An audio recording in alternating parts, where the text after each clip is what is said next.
Thanks for joining us on the news. I am Nifebi Okuntoye.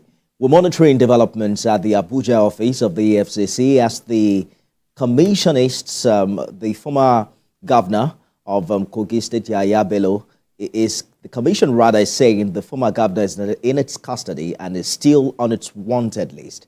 The former governor's media team had released a statement emphasizing that Mr. Bello visited the EFCC office today and was allowed to go without interrogation. Celestina Area reports. Director Yahaya Bello Media Office, Ohiri Michael, had in a press statement said the former governor had finally honored the invitation of the commission. The decision was made after due consultation with his family, legal team and political allies. Shortly after, another statement was relayed by Mr. Ohiri that the former governor has left the EFCC office as he was not interrogated by the officials who told him he could leave. He was accompanied to the commission by the governor of Kogi State, Usman Ododo. Reacting to this, head of media and publicity of the EFCC says Mr. Bello is not in their holding facility.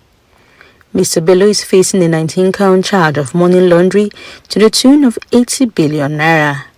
Since the commencement of the case against him in April 2024 at the Federal High Court Abuja, the former governor has been absent from court to take his plea.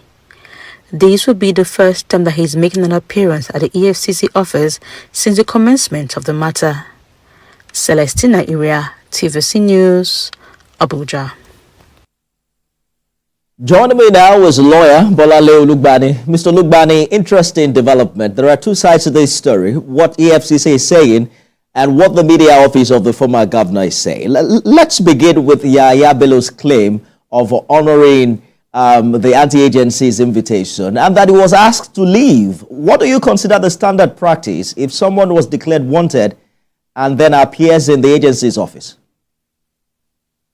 Well, thank you for having me. I think what is happening is a preemptive move regarding the arraignment of Yahaya Bello and the possibility of him ever being granted bail while the matter is being prosecuted. It is easier to get bail if one hands himself in voluntarily to any law enforcement agency. He walks up to the office, reports at the police station, hands himself in voluntarily, and it gives a better impression in the eye of the court that the person is a law-abiding person who is less likely to be a flight risk, somebody who is less likely to interfere with witnesses and evidence, and somebody who should be deserving of the discretion of the court.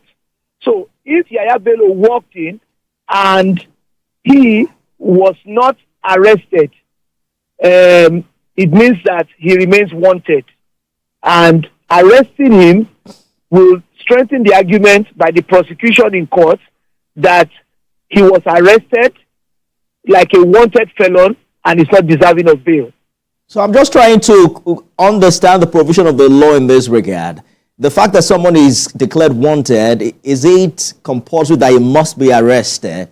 If he appears in your office, isn't that an opportunity to kickstart the interrogation and have him answer the questions you want answered? Well, it is an opportunity to take custody of the person, physical custody of the person who was declared wanted. But as I said, when somebody voluntarily walks into a police station, that is, not having been arrested by those who declared him wanted, it would mean that he is more in compliance with the law than in breach of the law. And this goes to further, procedural issues, before the court regarding issues of bail, pending trial. So he brought himself to the station, whether by notice or without notice to the law enforcement agencies. The law enforcement agencies are saying they prefer to arrest him so that they can strengthen the argument that he's not deserving of bail. Olale Olugbani, lawyer, thank you so much for talking to us on the news tonight. Thank you. Well, it's 2 days to the governorship election in Edo State, and the Chief of Defense Staff, General Christopher Musa, has assured that the election will be rancor-free. He made the pledge when he visited the state as part of efforts to synergize strategy with other security agencies. TVC News senior reporter Theophilus Elama has details.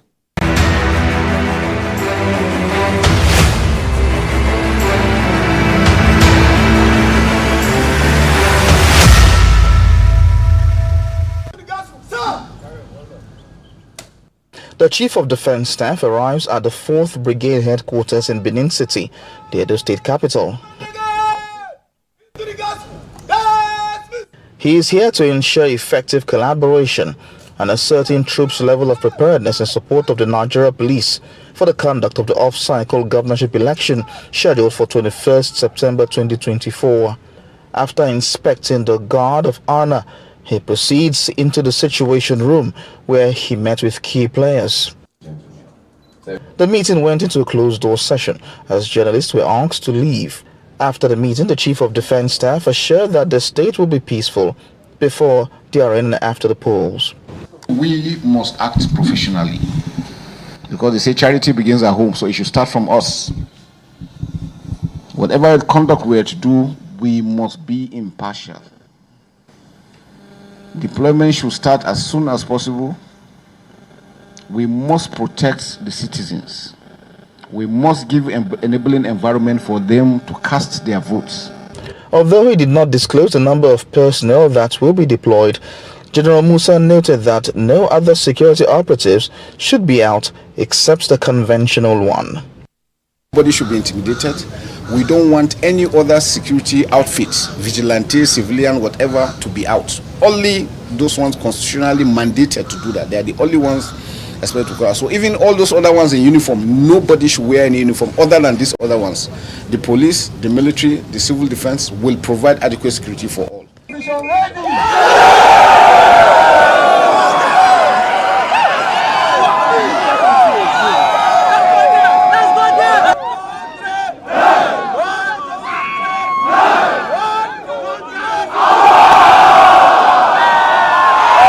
In readiness for the elections, the Chief of Defense Staff believes that this meeting will further solidify the synergy between the security architecture in the state and ensure a rancor-free polls. Theophilus Elama, TVC News, Edo State.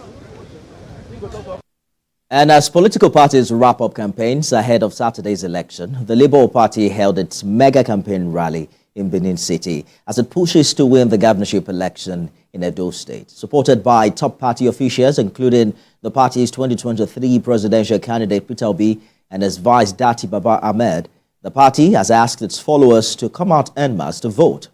Governorship candidate Olubide Akpata wants his supporters to use their votes to chase the PDP out of Government House.